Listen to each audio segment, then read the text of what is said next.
Commander Marcus Chen stood at the observation deck of the mining station Kepler 442b, watching the three alien ships dock with practiced arrogance. The Zephyrians had arrived exactly on schedule, their sleek vessels gleaming like predatory fish against the backdrop of the gas giant's swirling storms. Behind them came the bulkier Corvin transports, followed by the graceful Altarian cruisers that seemed to dance through space itself. Marcus had been the sole human representative on this joint mining operation for 8 months now. What had started as a promising interspecies collaboration had quickly devolved into something far more sinister. The three alien races had formed an unofficial alliance, united by one common trait, their complete disdain for humanity. The airlock hissed open, and the familiar parade of aliens entered the station's main corridor. First came Zextar, the Zephyrian mining supervisor. His scaled hide rippling with bioluminescent patterns that Marcus had learned indicated smugness. The reptilian alien stood nearly 8 feet tall, his predatory eyes immediately scanning the room before settling on Marcus with obvious contempt. Behind him walked Grothmar, the Corvin security chief, his massive frame making the reinforced deck plates groan with each step. The bear-like alien's cybernetic implants gleamed along his skull, and his 4 arms carried enough weaponry to outfit a small army. His species valued strength above all else, and they had made it abundantly clear that they considered humans to be weaklings. Finally, there was Silthera, the Altarian expedition leader. Her ethereal, almost angelic appearance belied a mind that was both brilliant and utterly ruthless. The Altarians considered themselves the galaxy's intellectual elite, and they treated humans like primitive children who had somehow stumbled into space travel through sheer luck. "Ah, the pet human is still here," Zextar hissed, his translator converting his native clicks and growls into standard galactic. "I was hoping you might have finally realized your inadequacy and returned to your little mud ball of a planet." Marcus remained silent, having learned months ago that any response only encouraged their taunts. He simply nodded professionally and gestured toward the conference room where the weekly progress meeting would take place. "Look at it," Grothmar rumbled, his voice like grinding metal, so small, so fragile. "How did such pathetic creatures ever leave their homeworld? They must have stolen their technology from a real species." Silthera's laugh was like silver bells, beautiful and cold. "Oh, Grothmar, you give them too much credit. The humans stumbled onto faster-than-light travel by accident. Their own records show it. A laboratory explosion that they somehow managed to reverse engineer. Pure chance. Nothing more." The three aliens continued their conversation as if Marcus wasn't there, discussing the latest mining yields, security protocols, and resource allocation.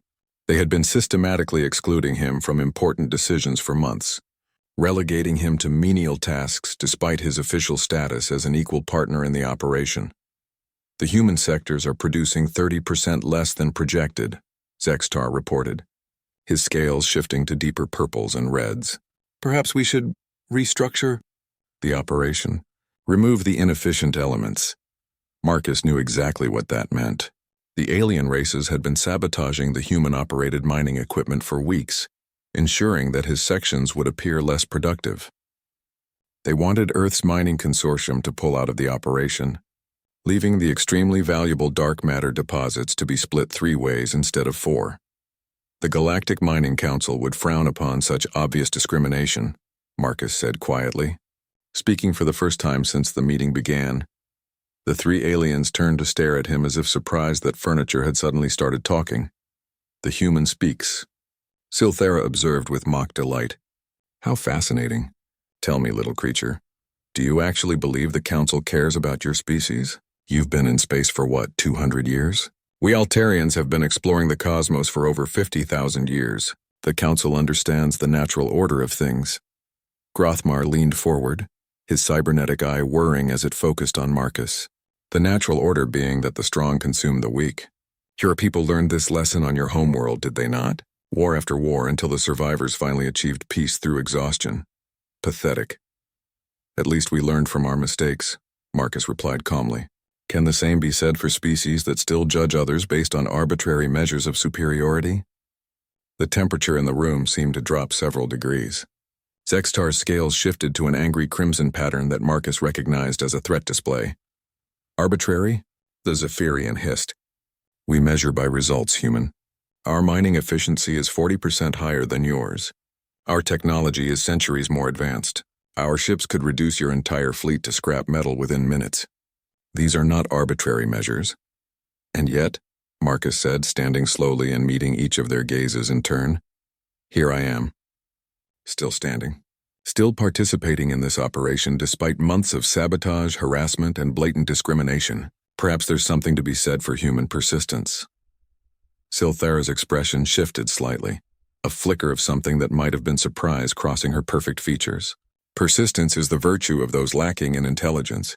A truly superior species would have recognized their limitations and withdrawn gracefully. Or, Marcus said, moving toward the door, a truly superior species would have found a way to turn apparent weakness into unexpected strength. Good day. As the door hissed shut behind him, Marcus allowed himself a small smile. The aliens had no idea what they had set in motion. For 8 months he had endured their mockery, their sabotage, and their attempts to drive him away. But Marcus Chen hadn't survived the corporate wars on Earth, earned his engineering doctorate from Luna University, and commanded deep space mining operations for 15 years by giving up when things got difficult. He made his way to his private quarters, the smallest and most isolated section of the station that the aliens had grudgingly allocated to the human presence. But what they didn't know was that Marcus had spent the last 8 months doing more than just enduring their abuse. He had been watching, learning, and most importantly, preparing. The Human Mining Consortium had given him broad authority to ensure the success of this operation. They hadn't specified exactly what methods he should use, only that failure was not an option. The dark matter deposits on Kepler 442b were worth more than the gross domestic product of most star systems, and Earth needed this operation to succeed. Marcus opened his personal comm unit and began composing a message to Earth. It was time to implement the contingency plan he had been developing. The 3 alien races thought they understood humans, thought they knew what humanity was capable of. They were about to learn how wrong they were. The hunt was about to begin. 3 days after the disastrous meeting, Marcus received confirmation that his message had reached Earth. The response came not through official channels, but via a heavily encrypted personal transmission that appeared to be nothing more than routine family correspondence. Hidden within what seemed like a letter from his sister was a single word: approved. Marcus deleted the message and leaned back in his chair, staring out at the massive gas giant that dominated the view from his quarters. The 3 alien races had no idea that they had just sealed their own fate. They saw humans as weak, primitive, and easily intimidated. They were about to discover that humanity's greatest strength had never been technology or physical prowess, but adaptability and an almost frightening capacity for strategic thinking when pushed to the breaking point. The first phase of his plan was already in motion. For months, while enduring the aliens' mockery and sabotage, Marcus had been quietly documenting everything. Every instance of equipment failure, every accidental contamination of human mining sites, every deliberate exclusion from important meetings.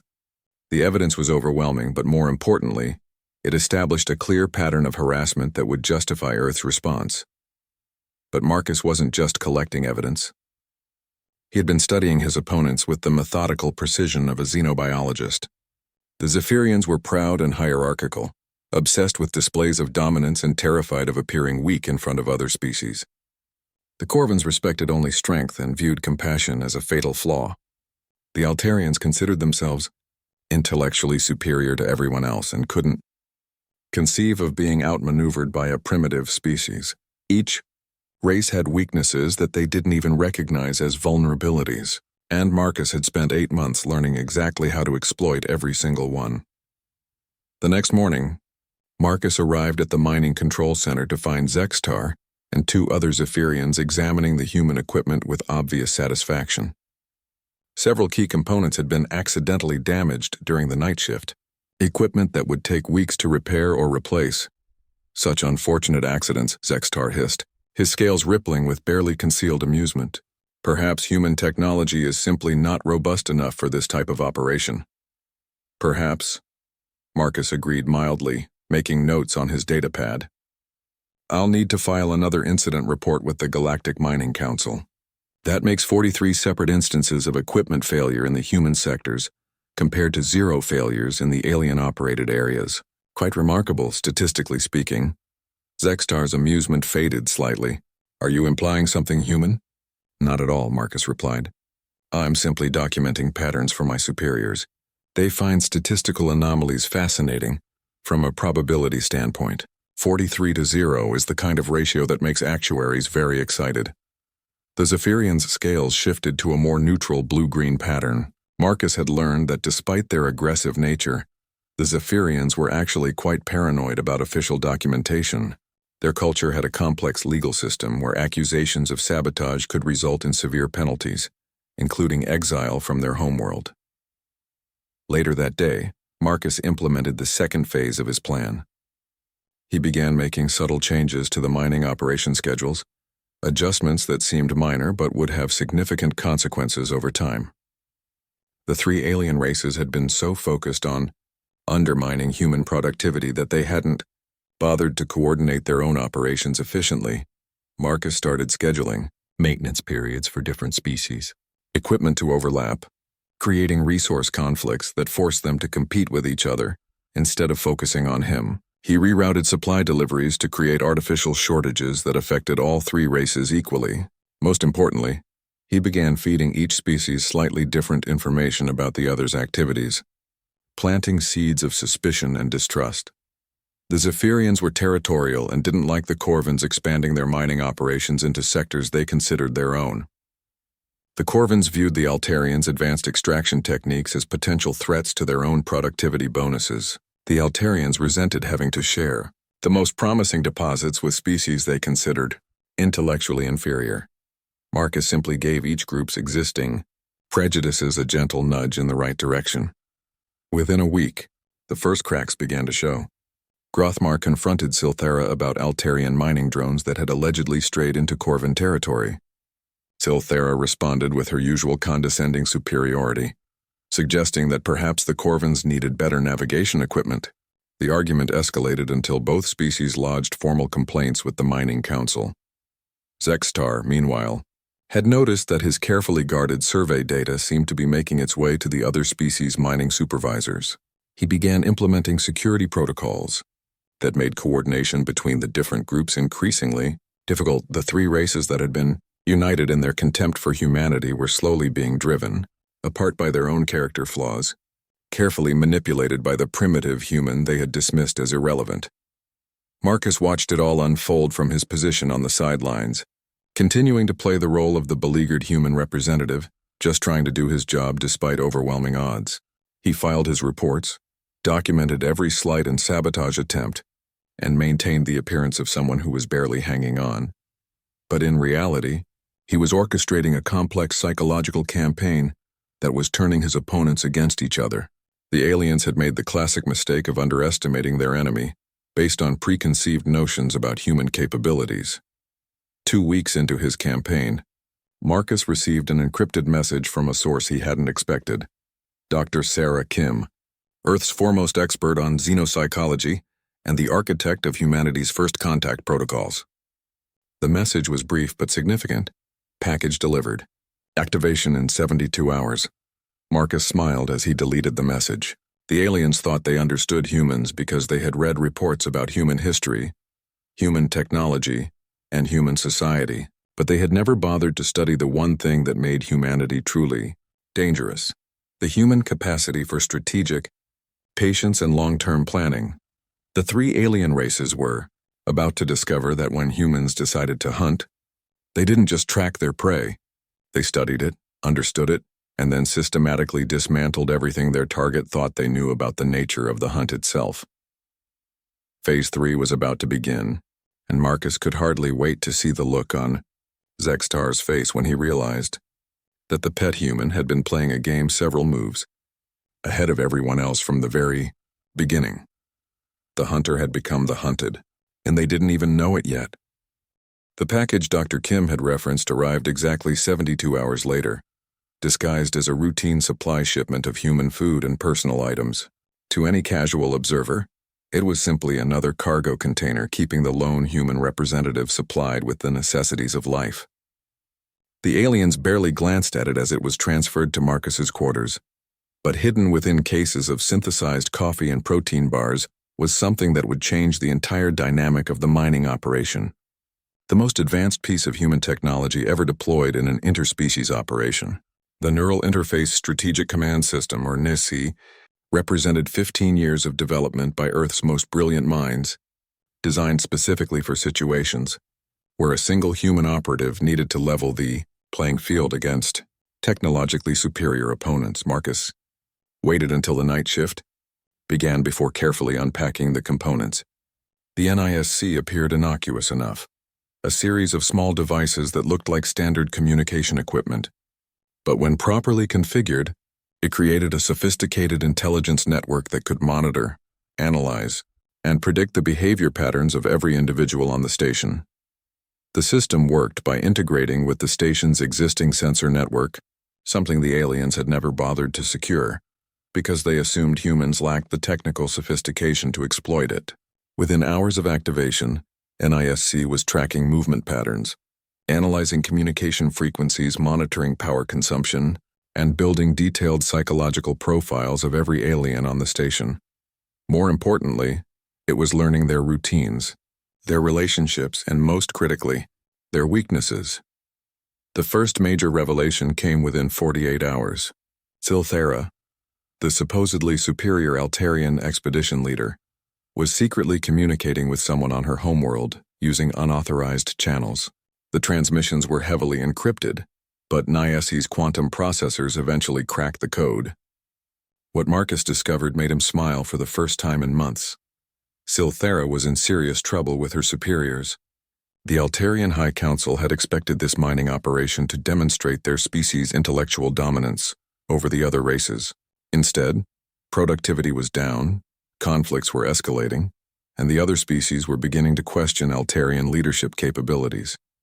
Silthera's career was hanging by a thread, and she was growing increasingly desperate to prove her worth.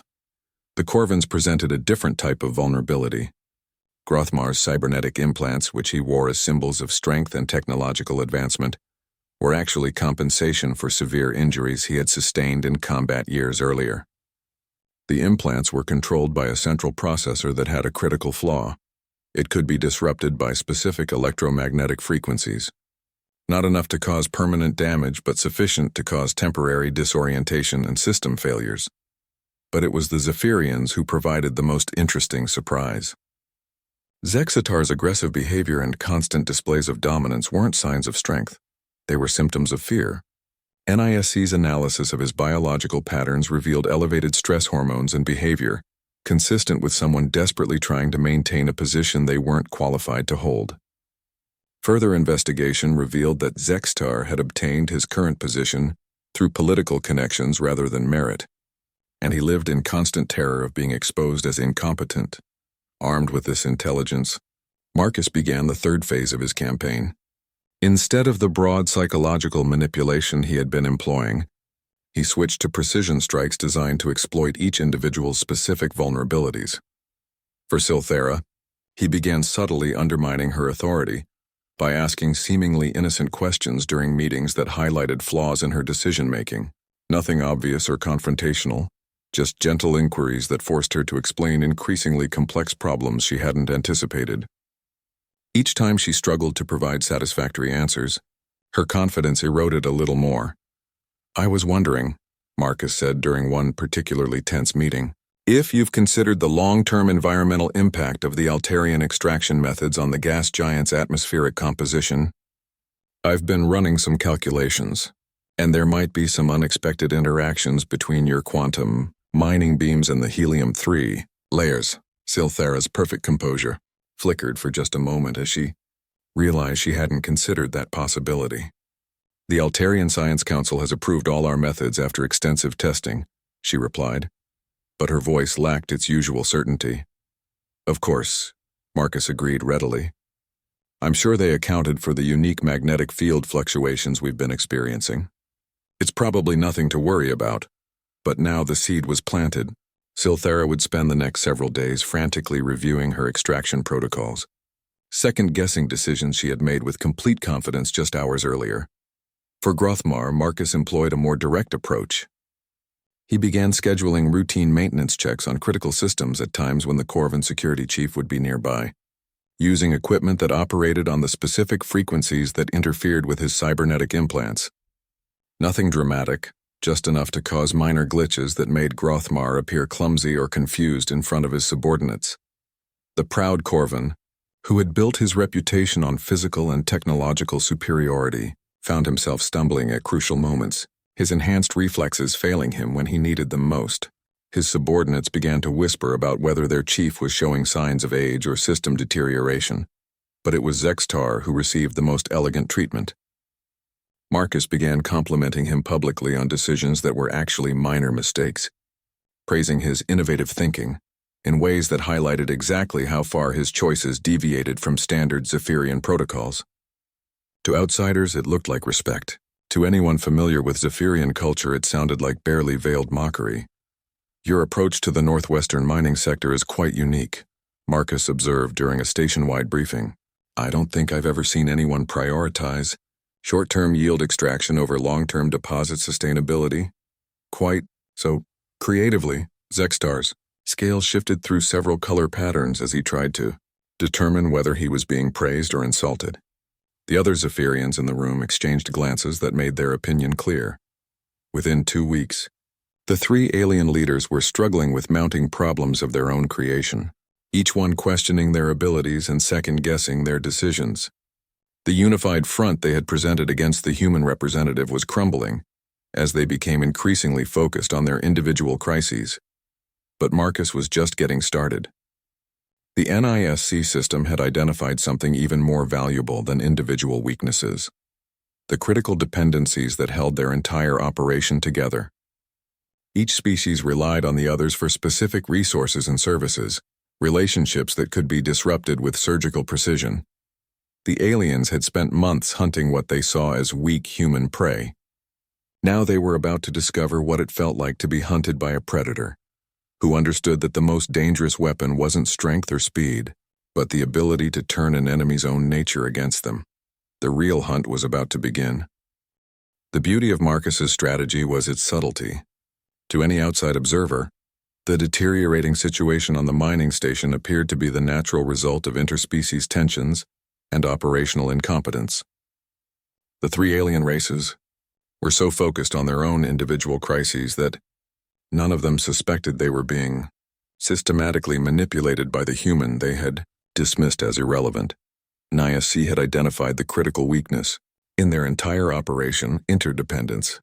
Despite their mutual contempt, each species relied heavily on the others for essential services. The Zephyrians provided the specialized geological surveys that located the most valuable deposits. The Corvins handled security and heavy equipment operation. The Altarians managed the complex quantum extraction processes that made mining the dark matter possible. Marcus began targeting these dependencies with the precision of a surgeon removing vital organs. The first domino fell when the Zephyrian geological survey for the next mining phase mysteriously developed serious flaws. Nisk had analyzed Zextar's survey protocols and identified 12 critical errors in his methodology. Marcus didn't correct these errors. Instead, he wrote a detailed technical analysis explaining exactly what was wrong with the survey, then sent it anonymously to Silthera's personal communication system. The message appeared to come from within the Altarian expedition, suggesting that one of Silthera's own scientists had identified the problems but was afraid to report them through official channels for fear of creating an interspecies incident. Silthera, already stressed about her performance and desperate to prove Altarian superiority, immediately began her own analysis of the Zephyrian data. When she confirmed the errors, she faced a difficult choice: expose Zextar's incompetence and risk a major diplomatic crisis, or proceed with mining operations based on flawed data that could result in catastrophic equipment failures. She chose a third option that played directly into Marcus's hands. Silthera began quietly conducting her own geological surveys, duplicating the Zephyrian work while carefully avoiding any direct confrontation. This required diverting Altarian resources from extraction operations, significantly reducing their productivity.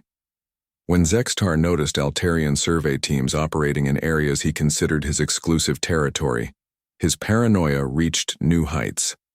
Already insecure about his position, he interpreted this as a direct challenge to his authority. and began implementing increasingly restrictive security protocols that made cooperation between the species even more difficult. Meanwhile, Marcus was implementing the second phase of his dependency disruption strategy. The Corvin security systems that Grothmar managed were sophisticated, but relied heavily on centralized control.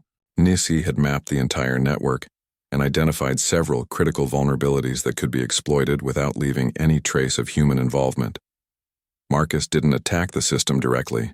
Instead, he created a series of minor anomalies that made it appear as though the Altarian quantum extraction equipment was interfering with Corvin security sensors. The interference wasn't dangerous, just annoying enough to trigger frequent false alarms and system diagnostics. Grothmar, already struggling with the mysterious glitches in his cybernetic systems, became convinced that the Altarians were deliberately sabotaging his security network to cover their unauthorized survey activities. He responded by installing additional monitoring equipment and implementing new protocols that required Altarian personnel to submit to extensive security checks before accessing any mining areas. Silthara, interpreting these measures as attempts to interfere with legitimate Altarian operations, filed formal complaints with the Galactic Mining Council and began developing her own security protocols that deliberately excluded Corvin oversight. The three species that had been united in their contempt for humanity were now actively working against each other, each convinced that the others were sabotaging their operations. But Marcus wasn't finished. The most elegant part of his strategy was yet to come. Essie had discovered that each species was secretly planning to eliminate the others from the mining operation once they had extracted sufficient value from the partnership. The Zephyrians intended to claim the entire deposit under ancient territorial rights laws. The Corvins were planning to use their control of security systems to force the others out through systematic harassment. The Altarians had developed contingency plans to declare the other species mentally unfit for complex operations and petition the mining council for exclusive control. Each group thought they were the only ones planning betrayal. Marcus decided to accelerate their timeline. He began feeding carefully crafted intelligence to each species that suggested the others were preparing to implement their betrayal plans immediately.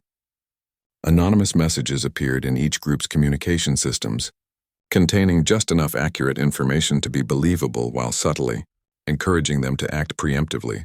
The Zephyrians received detailed analyses of Corvin military capabilities and suggested defensive strategies. The Corvins got intelligence reports about Altarian political maneuvering and recommendations for countermeasures. The Altarians received psychological profiles of the other species' leadership and advice on how to exploit their weaknesses. Each message appeared to come from sympathetic sources within their own organizations, concerned individuals who had uncovered evidence of the other species' plots and wanted to help their own side prepare. Within 72 hours, all three species were operating under the assumption that they were about to be betrayed and needed to strike first to protect their interests. Security levels increased dramatically. Communication between groups became virtually non-existent. Cooperation on mining operations ground to a halt as each species focused on preparing for conflict.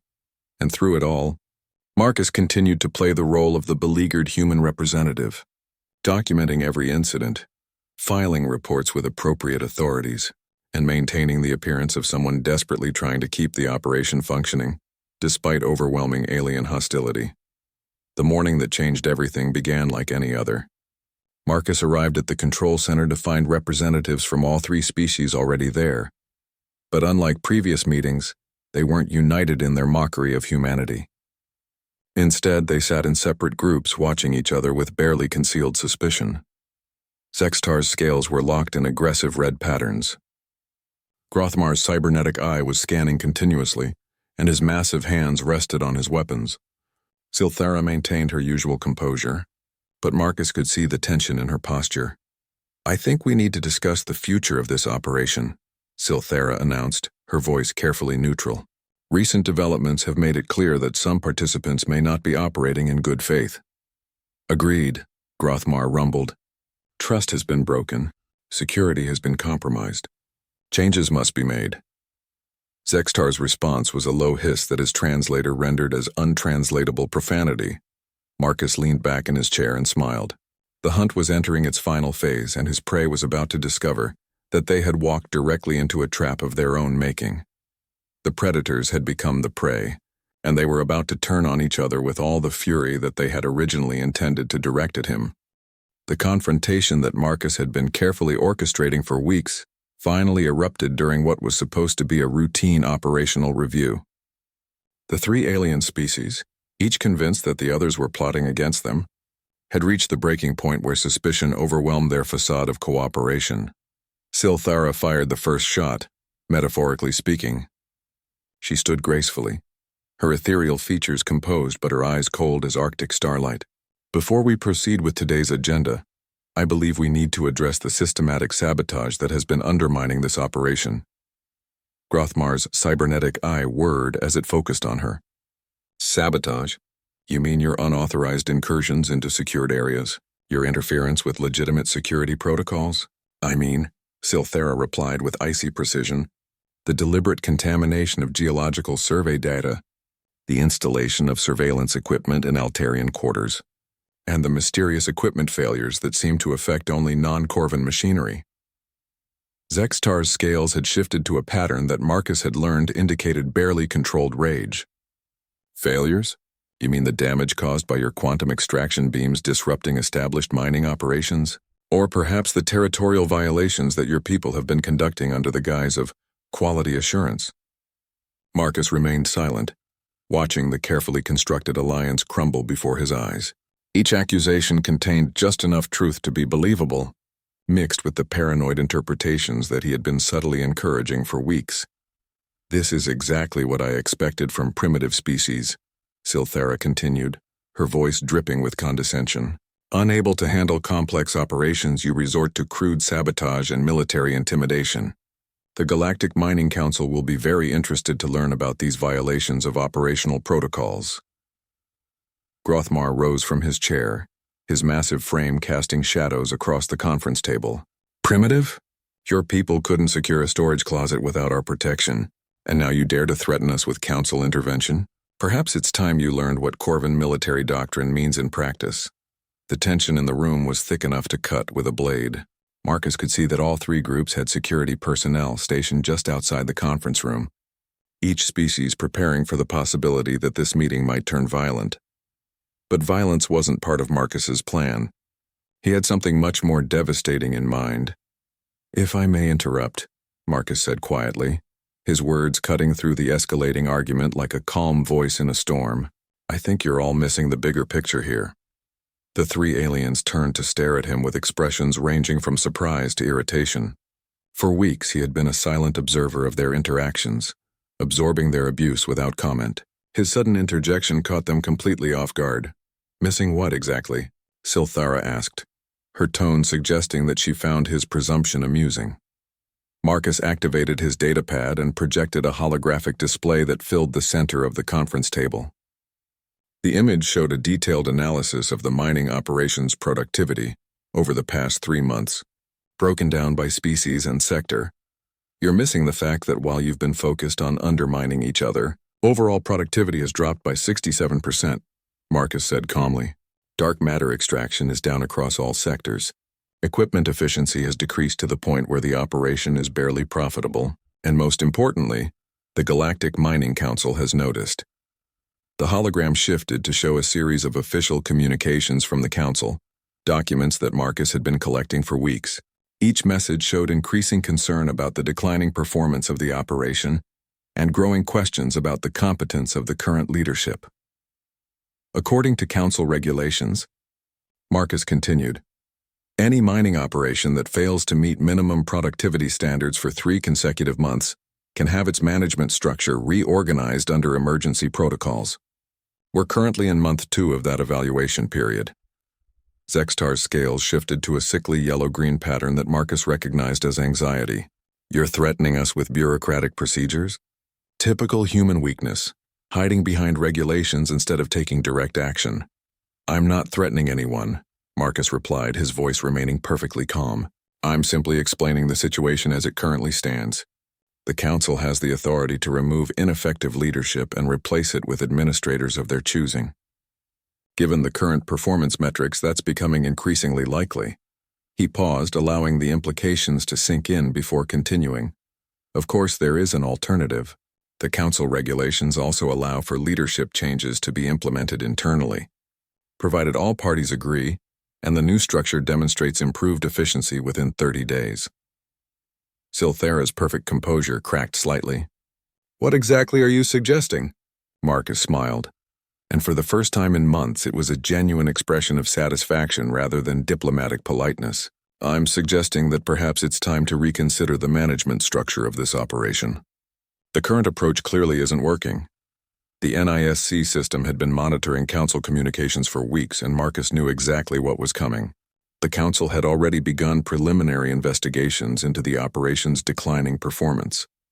They had identified the interspecies conflicts as the primary cause of the problems and were preparing to implement exactly the kind of emergency reorganization that Marcus had just described, but the aliens didn't know that.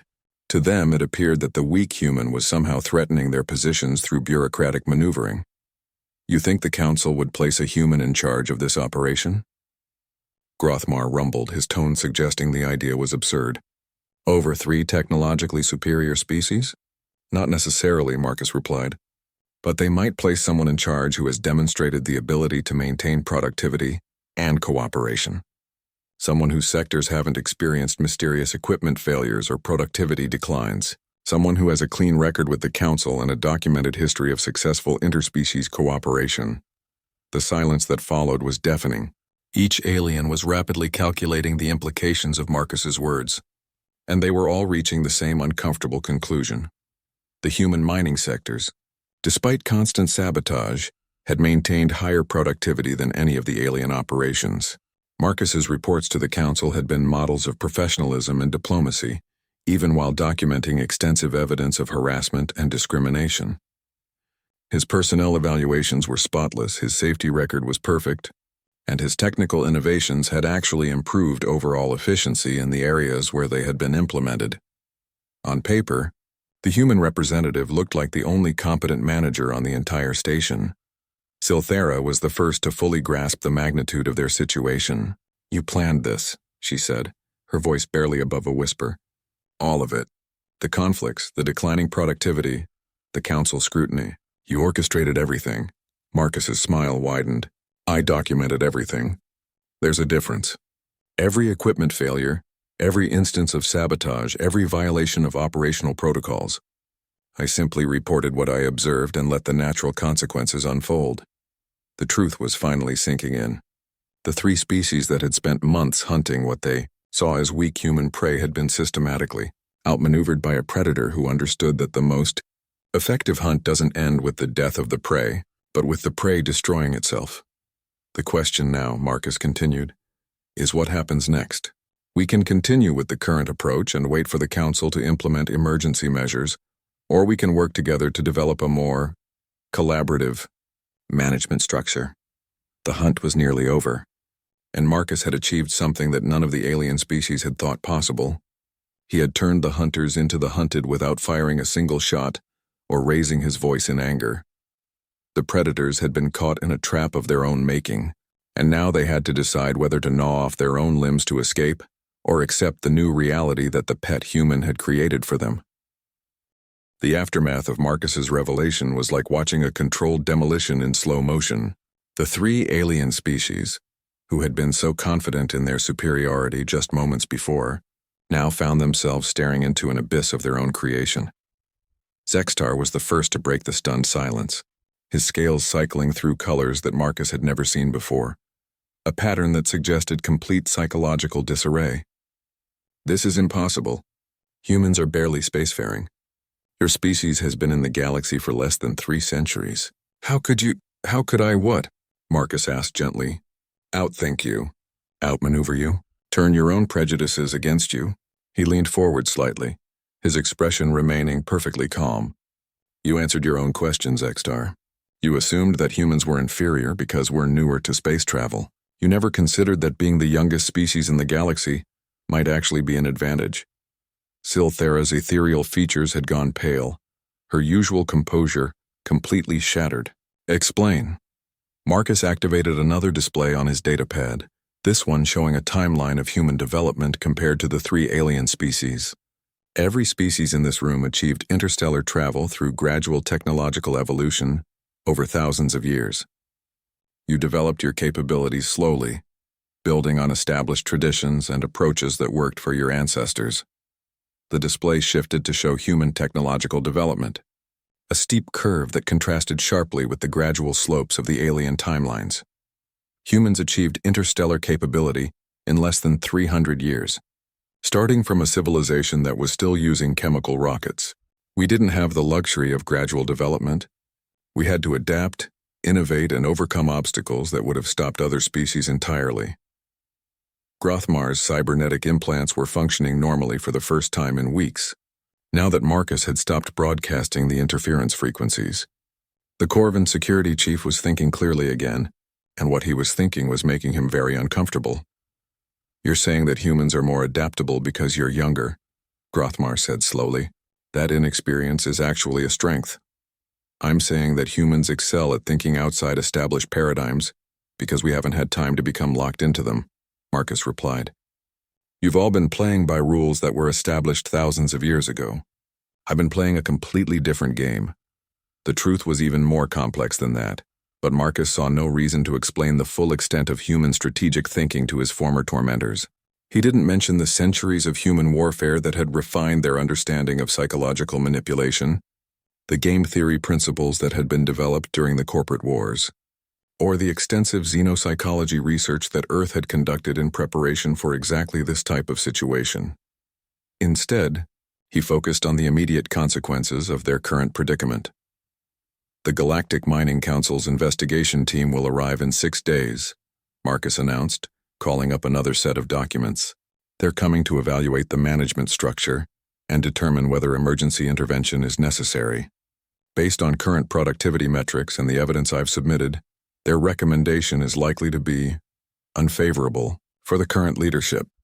The 3 aliens exchanged glances that conveyed volumes of unspoken communication. They were all experienced enough to understand the implications of a council investigation. Careers would be destroyed, reputations would be ruined, and the consequences would follow them for the rest of their lives. "However," Marcus continued, "there is an alternative. If the current management voluntarily restructures the operation and demonstrates immediate improvement in productivity and cooperation, the council might be willing to consider the matter resolved." Silthera was the first to grasp the full implications of his offer. "You want us to place you in charge of the operation. I want you to place someone in charge who can actually make this operation successful," Marcus corrected. "Someone who understands that cooperation is more profitable than conflict. Someone who recognizes that diversity of approaches leads to better outcomes than enforced uniformity." He paused, allowing them to process his words before delivering the final element of his proposal. "The council has already indicated that they would approve such a restructuring, provided it results in immediate and sustained improvements. They're more interested in successful outcomes than in maintaining traditional hierarchies." It was a masterful piece of manipulation, offering them a way to save face while accepting a new reality that they would never have considered voluntarily. Marcus wasn't demanding their submission. He was offering them a partnership that happened to place him in the dominant position. Zextar's scales had settled into a dull gray pattern that Marcus recognized as resignation. "And if we refuse?" Marcus shrugged. "Then the council investigation proceeds as scheduled. Based on the evidence, I expect they'll remove all current leadership and install their own administrators. Given the documented pattern of harassment and sabotage, I doubt any of you would be offered positions in the new management structure."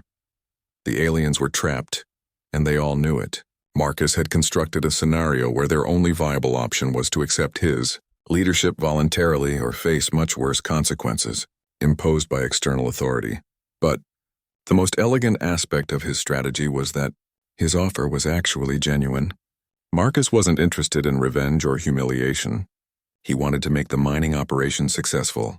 Everything he had told them about cooperation and diversity was true. He had simply manipulated them into a position where they had no choice but to accept those principles. "What assurances do we have that you won't simply reverse our positions?" Grothmar asked. That you won't treat us the way we treated you? Marcus looked genuinely surprised by the question. Why would I do that?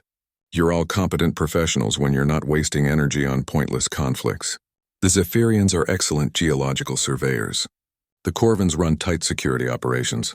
The Altarians have mastered quantum extraction techniques that are years ahead of human capabilities. He gestured to the productivity charts still floating above the conference table. The problem was never your individual competencies. The problem was a management structure that encouraged competition instead of cooperation. Fix the structure, and the individual talents can work together instead of against each other. It was a reasonable offer, perhaps more reasonable than any of them had expected. Marcus was proposing to use their strengths rather than exploit their weaknesses, to build on their capabilities rather than tear them down. Silthera closed her eyes. Performing what Marcus had learned was an Altarian meditation technique for processing complex decisions. When she opened them again, her expression was resigned but not defeated. If we agree to this restructuring, she said carefully, what exactly would our roles be in the new management structure? Marcus smiled, and this time there was no edge of predatory satisfaction in his expression. That depends on what roles you think would best serve the operation. I'm not interested in micromanaging specialists. I'm interested in creating a structure where everyone can perform at their peak capability. The hunt was effectively over. Marcus had achieved complete victory without destroying his opponents, turning predators into partners through a combination of strategic thinking and psychological manipulation that none of them had seen coming. The three alien species that had mocked the lone human were about to discover that sometimes the most dangerous predator is the one that doesn't look like a threat until it's too late to escape. 6 months after the restructuring, the Kepler 442b mining operation had become the most successful interspecies collaboration in Galactic Mining Council history. Productivity had increased by 230%. Equipment failures had dropped to virtually zero, and the operation was extracting dark matter at rates that exceeded even the most optimistic projections. Marcus stood in the same observation deck where he had watched the alien ships arrive nearly a year and a half earlier, but everything had changed. The station bustled with coordinated activity as teams of humans, Zephyrians, Corvins, and Altarians worked together with an efficiency that would have seemed impossible during those dark months of conflict and sabotage. The transformation hadn't happened overnight. The first few weeks after the restructuring had been tense, with each species testing the boundaries of the new arrangement and learning to trust their former enemies. But Marcus had been patient, consistent, and most importantly, he had delivered on every promise he had made. Zexitar approached the observation deck. His scales displaying the vibrant blue-green patterns that Marcus had learned indicated contentment and professional satisfaction. The Zephyrians' geological surveys were now considered the gold standard for deep space mining operations, and his confidence had grown along with his reputation. The Eastern Sector surveys are complete, Zextar reported, his tone respectful but no longer subservient. We've identified 3 new deposit concentrations that should keep extraction teams busy for the next 8 months. The quantum composition analysis suggests purity levels above 92%. Marcus nodded appreciatively. Outstanding work. Have you coordinated with Silthera's team for the extraction timeline? Already done, Zextar replied with something that might have been pride. Her quantum extraction protocols have been modified to accommodate the unique crystalline structures we discovered. She estimates we can begin operations within 72 hours. The relationship between the Zephyrians and Altarians had evolved from mutual contempt to genuine professional respect. Zextar's geological expertise complemented Silthara's technical brilliance in ways that benefited both species, and they had learned to appreciate each other's contributions to their shared success. Grothmar's voice echoed through the station's communication system, calling all department heads to the main conference room for the weekly coordination meeting. The Corvin security chief had become the operations logistics coordinator, using his military precision and attention to detail to ensure that resources flowed smoothly between all teams and departments. The weekly meetings had evolved from tense confrontations into productive planning sessions where ideas flowed freely and decisions were made through consensus rather than conflict. Each species contributed their unique perspectives and capabilities, creating solutions that none of them could have developed independently. As Marcus made his way to the conference room, He reflected on the journey that had brought them to this point. The NISC system had been deactivated months ago, no longer needed for intelligence gathering or strategic manipulation.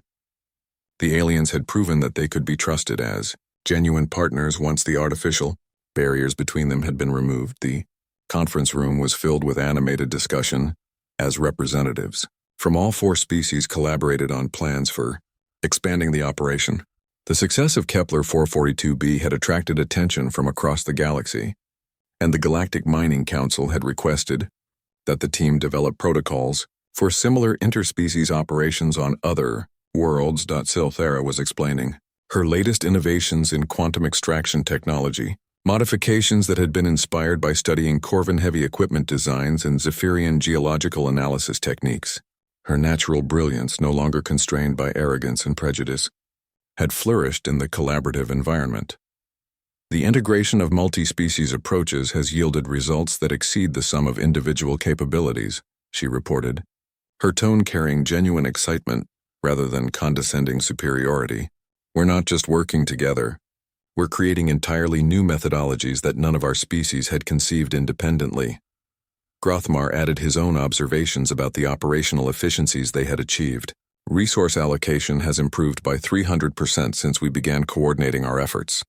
Equipment maintenance schedules that used to conflict now complement each other. Security protocols that once hindered cooperation now enhance it by providing clear frameworks for interaction. Marcus listened to their reports with satisfaction, but not the cold satisfaction of a predator who had successfully hunted his prey. This was the warm satisfaction of a leader who had helped his team achieve something genuinely remarkable. The irony wasn't lost on him. The 3 alien species had initially seen humans as weak prey to be eliminated or dominated. Through months of careful manipulation, Marcus had turned the tables and placed himself in the dominant position. But the ultimate outcome wasn't domination at all. It was partnership. The hunt had ended not with the destruction of the prey, but with the transformation of predators into collaborators. There's something else we need to discuss, Marcus announced when the reports were finished. The Council has officially requested that we develop a training program for other interspecies operations. They want us to teach other teams how to achieve the kind of success we've demonstrated here. The room fell silent as the implications sank in. They weren't just successful, they had become the model that the entire galaxy would try to emulate. Zextar was the first to speak, his scales displaying patterns of amazement. They want us to train other species in cooperation? They want us to train other species in leadership, Marcus corrected. Each of you has become an expert in your field while learning to integrate your capabilities with others. That's exactly what the galaxy needs more of. Silthera leaned forward, her expression thoughtful. A year ago, we were at each other's throats. Now they want us to teach cooperation to others. It's almost impossible to believe. A year ago, Grothmar rumbled, we thought strength meant dominating others. Now we know that real strength comes from helping others reach their potential. Marcus smiled, remembering his own thoughts from those early days when he had planned his campaign against the 3 alien species. He had set out to hunt predators who saw him as prey, and he had succeeded beyond his wildest expectations. But the real victory wasn't that he had outmaneuvered his opponents or demonstrated human superiority. The real victory was that he had transformed enemies into allies, competition into collaboration, and hunting into partnership. The lone human who had been mocked and dismissed had indeed turned the tables, but not in the way that anyone had expected. He had turned a game of predator and prey into something entirely different. A story of species learning to see past their prejudices and work together toward goals that none of them could achieve alone. Outside the observation windows, the massive gas giant continued its eternal dance through space. But the mining station orbiting within its influence had become something new. It was no longer just an extraction operation. It had become a symbol of what was possible when different species chose cooperation over conflict. The hunt was over, but the real adventure was just beginning. The galaxy was about to learn what humans had always known, that the most dangerous predator isn't the one with the sharpest claws or the strongest weapons, but the one smart enough to turn enemies into friends and competition into collaboration. And sometimes, the greatest victory isn't defeating your opponents, but helping them become the best versions of themselves.